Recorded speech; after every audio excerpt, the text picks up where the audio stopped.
tompolasy tompo vavy tafaraka isika mianakavy ato anatin'ny fandarana miara-manonja MBS radio madame izao zoma 12 aogositra 2024 izao manantitra ny arabo ambampiararinso ho antsika mianakavy na ianao eto antoerana na ianao any velany na ianao avy any velany tonga eto Madagasikara dia arabaina tonga soa eto amin'ity firenena malala antsika ity. Isaorana ihany koa ilay nahary satria tsy azo atao amban-javatra mihitsy zany satria raha tsy izany nahary zany dia tsy afaka iseraseretontsika, tsy afaka miresaka eto tsika amin'ny alalan'ny sary sy ny feo. Eo ny radio mada, eo ny MBS radio, eo ny Facebook sy ny YouTube izany ary eo ny fahitalavitra MBS. Nisy ny fahatarana minitra vitsy no ny tsy maintsy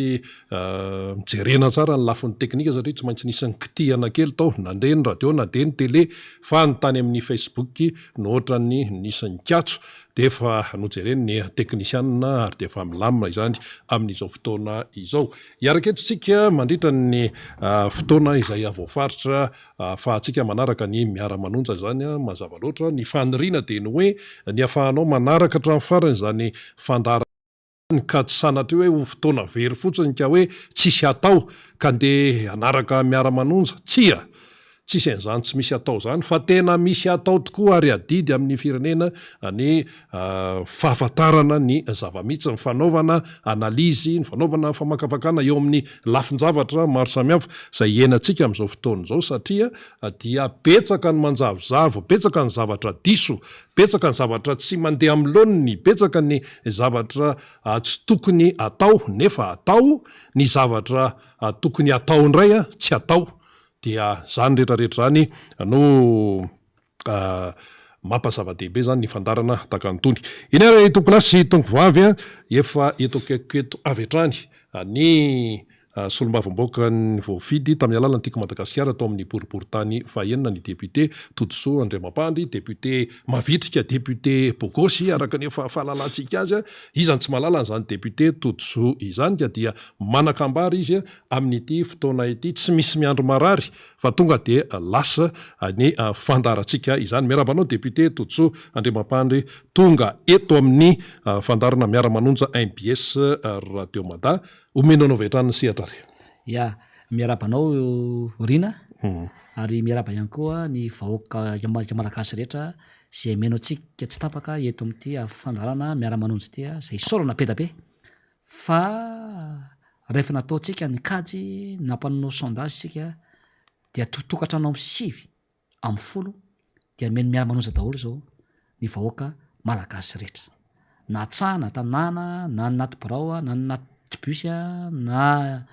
eny ampivarotana zany dia meno daholo ny olona.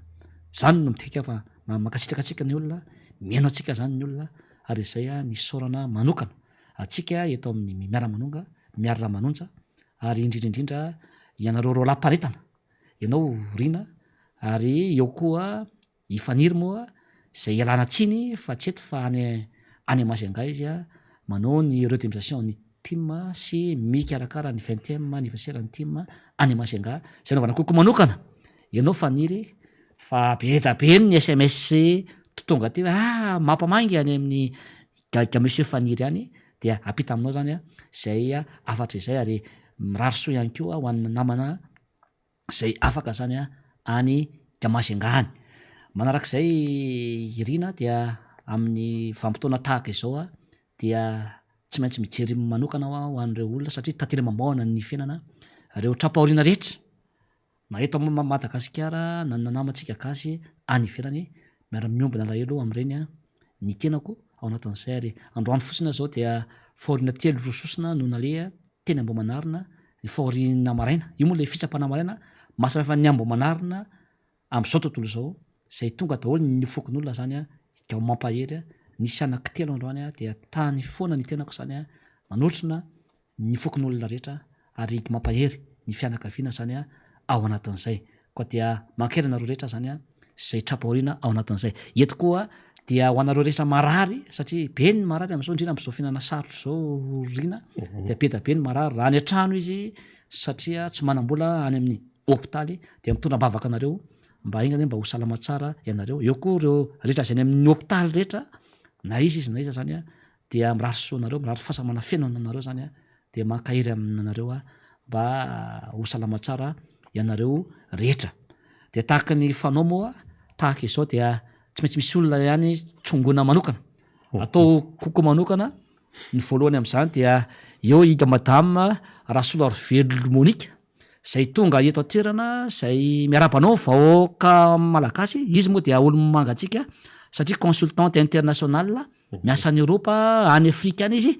dia tonga eto Madagasikara izy am'izao fotoan'izao dia erabaina manokana zay miondana miara-manonjy izy am'izao fotoan'izao ary mitondra fiara izy am'izao de miaino atsika kokoa manokana ho anao ary mirary soanao zany mba ho ela velona satria ianao zany anisan'ny rerehan'ny firenena solontenany gasy any Afrika any izy moa zany dia spécialiste am resaka élection sy ny resaka relation international zay tsara ampahafantarina atsika fa manana olona maitsika manana olo manga ao anatin'izay eto koa dia atao kokoa manokana koa ny namantsika any la réunion any zay miondana miara manonja anisan'izany zany zay tsongaina manokana androany ry madame Noro sy monsieur Justin ao la réunion faly de faly zao mainao an'izao mankasitraka anareo zay miondana miara manonja ary miainao atsika tsy tapaka ary manampy atsika zany amin'ny vanim-potoana rehetra eo koa ny avao la réunion ry Saoby ry Mirana ry Malala ry Pe ry Mamalandy ry Viviane ry Olosoa reny zany de nisany miaino atsika ao anatin'izay eo koa ny avana avany a France rehetra sy namana rehetra zay miaino atsika dia ohatra hoe ao zao ny fianakaviana ny Quimper ry tonton Roger Menakavy ry Gamonika Menakavy zay any Paris maro be tsy titambo isaina eo koa ry Samisy Lanto any France zay miaino tsy tapaka ty miara manonjy ity eo koa zany dia koko manokana ny avany a Belzika sy Bruxelles zay miaino atsika tsy tapaka koa zany fiaino malagasy eran-tany zany tsy voatonony eto ao anatin'izay eo koa dia koko manokana ny avany a Gamorisy zay misy namana maro indrindra fa be da be ny namana sy tapaka avany Ambohimanarina zay tany Gamorisy rina zay niaraka nanao baolina tamin'ny tena eo ry Kaina na naina tena mahay baolina zany i Piolina moa ny surnom any any Maurice any mitovy ny Pioli mihitsy izy koko manokana ho anao rahalahy eo koa ry Rakry Raintafy na i Tafita ry Doda maro be ianareo dia koko manokana ianareo zalahy mirary soa anareo amin'ny zavatra rehetra zay ataonareo any Gamorisy any eto koa dia koko manokana ihany koa ho an'ny avany États-Unis fa mbola manana nama antsika tsy tapaka fiaino ary anisany tena miondana ary miaino atsika ry Tojo sy ny ilaina ao Salta Lexi ty moa no misy andry zareo voana vita fianarana teo zany zareo ary nanahita asa tsara ary isan'ny major de promotion malagasy zany tany États-Unis zany ry Tojo sy ny ilaina ary mbola tena tanora eritrerina ho avynyity firenen'ity izy rina ary mbola tsy manambady izy ao anatin'izay ny dikan'izay zany dia ainareo ny titiko amboara ry apelaso rehetra fa sady manampaisana zany no bogosy zany Tojo sy ny ilaina zany eo koa ry Toky any Utah zay miaino atsika ry Toky Menakavy ao anatin'izay rehetra izay manarak'izay dia tsy atao hoe farany moa zany fa tsy maintsy atao koko manokana koa zany reto olona avy atao ao Madagasikara ireto zay tsongaina manokana am'izay zany dia koko manokana satria ny fahany tamiko zareo maly de monsieur le député zay mba tonony ao izy de hotononiko manokany ianareo mirahavavy koko any madame Zoly sy madame Voirana vao niaran-tsapamarina tamiko teo ianareo niaraka tamin'ry président Donné zay folohan'ny mpikabary FIPA sy ny namany rehetra koko manokana ho anareo koko manokana ho an'ny ekipa rehetra niaran-tsapatina amiko teo avara tetesana faly be zao zareo efa nytokononiko nianarandreo tsy nabe da be dia ataoko koko ray zany ho anareo rehetra zany zay tao avarina tetesana eto koa zany dia manao koko manokana ao ary ataoko manokana mihitsy singaiko manokana atrany ary tsy adiniko anareo mpikabary rehetra zany a any Ambohimanarina na ny fisizam io na ny FIPA io na ny Ambotomity io na ny Ambodiato io a na ny SAEM io a zay ankasitrahany ianareo ry zalahy sy ry zavavy a amin'ny ezaka ataonareo a amin'ny fitiavanareo zany a na fahoriana io na amin'ny fifaliana de atson'andro nareo de andro azotsona alina de alina ary mankelinareo amin'ny adidy amanandraikitra zay atao aminareo mankasitraka kokoa manokana ho an'ny gasy rehetra zay monina eto Madagasikara sy any ampitan-dranomasina. Tsy kely zany fa tena zava-dehibe satria ilay fanaovana kokoa mantsy a dia midika hoe fifamatorana sy fiarahana ao anatin'ilay fandarana ary fandarana inona moa ny katsana fa-tsy hoe ny mahasoa anyity Madagasikara malala antsika ity ka na ianao zany eto an-toerana na ianao any ampitan'ny ranomasina de samy mitempo ny fontsika menakavy momba zany hoe Madagasikara izany. Tsy adino ry Nelly sy Zisou Basasy izay any amin'ny Côte d'Azur any Frantsa no hoavy amin'ny herinandro aty Tanindrazana. Zay zany momba ny koko betabe fa député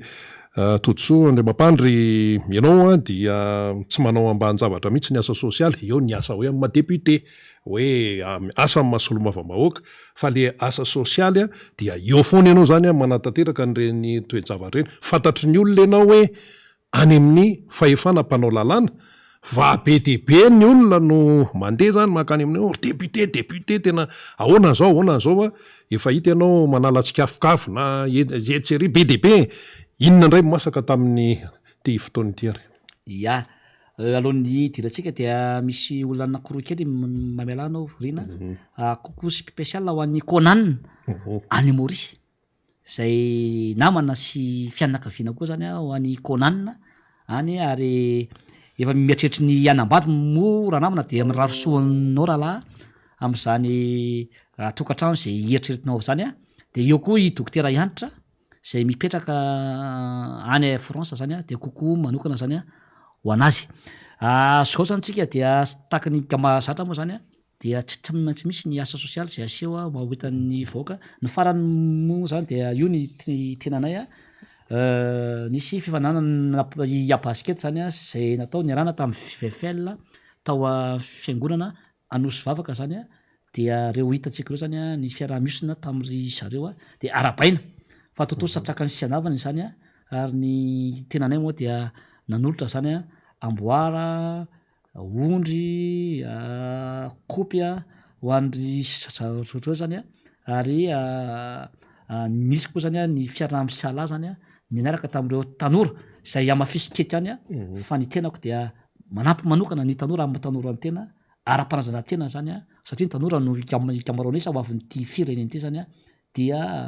nanatotosana zany atsaka ny siandavana zany ny tenako niaraka tamin'ireo tanora any Ambohimanarina ary zay trongaiko manokana izao eo koa zany ny fijerevana manokana ny asa tanana ataon'ireo vehivavy any Ambohimanarina dia andraisiko andraikitra petabe ny association zany manantona ny tenako dia nampiana arak'izay vita zany reny vehivavy reny reo koa zany ny katsà zay raisiko andraikitra manokana reo anankitelo zany ny anisany tena hoe tsy maintsy atao zay nampiana reo tatsà reo sy ny fikambanan'ny vehivavy ary ny tanora zay zany isan'ny tena hoe zava-dehibe mampiavaka ny tena zany amin'ny olona rehetra rina ao anatin'izay de mirarosoa ho an'ny mpanao fanatanjahantena ao anatin'izay ary eto dia manao antso efa manomboka ny fanofanana call center